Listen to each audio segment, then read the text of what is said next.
ધારી 160મી નગરપાલિકા બનશે. નમસ્કાર, સ્વાગત છે આપનું આરવી ન્યૂઝના ટોપ સમાચારમાં. હું અશ્વિન રાઠોડ.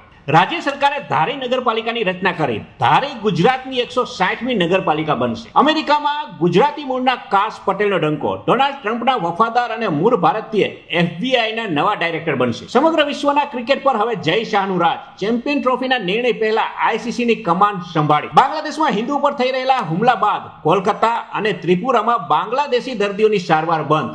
આંધ્રપ્રદેશની ચંદ્રબાબુ નાયડુ સરકારનો નિર્ણય. રાજ્યના વકફ બોર્ડનું કર્યું વિસર્જન. મંદિર મસ્જિદોને લગતા કેસોની પ્રક્રિયા પર રોક લગાવવા માટે સુપ્રીમ કોર્ટમાં અરજી દાખલ કરવામાં આવી. તમિલનાડુમાં વાવાઝોડા ફેંગલનો કહેર.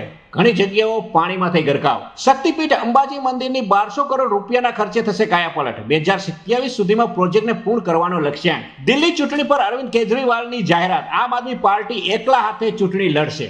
ગુજરાતીઓનો ખિસ્સા પર પડ્યો માર.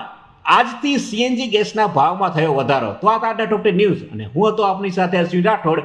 જય હિન્દ, જય ભારત.